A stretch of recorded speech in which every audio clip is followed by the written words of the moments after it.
perché qui è la città che si stringe intorno al mercato del pesce per dire che la pescheria non si tocca. Noi amiamo questo luogo, un luogo particolarmente simbolico. Venezia non può rinunciare a Rialto, non può rinunciare al mercato del pesce, non può rinunciare a tutto il mercato. Quindi siamo tutti qua per celebrare il nostro amore, se vogliamo dirlo, perché no?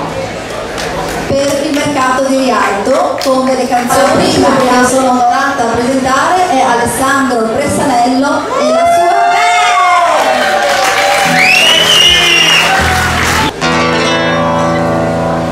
Quando vado a passeggio, pare fondamenta 9, trovo sempre in cantonata qualche coppia che si muove e ti senti dir pianito, vemo presto che vien gente, qualche porta che scantina, qualche dunque senda dentro.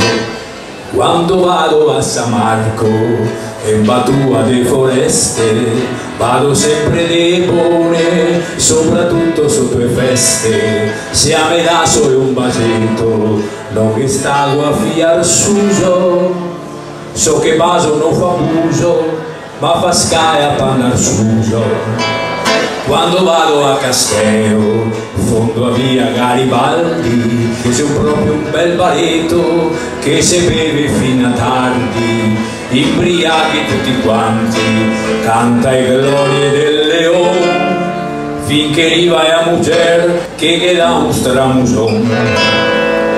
Quando vado a San Polo e a vicina pizzeria, che passavo da Puteo e mi fa una nostalgia, mi piaceva una dosetta tutta rossa dei capelli e guardava quei più grandi perché gli aveva i skate. Quando vado in pescaria a comprare un fiale pesce, trovo pochi veneziani e un poco me incresce, che se sempre manco banchi e il comunque non fa niente, che daria sua testa con branzin bel contundente. Ma co vado a Rialto, sotto braccio a mia amorosa, mi conosco l'angoeto, che nessuno che curiosa, e che dà un basetto, e che metto le mani sul petto, e a me dice con sussurro, dai, posémose sul muro.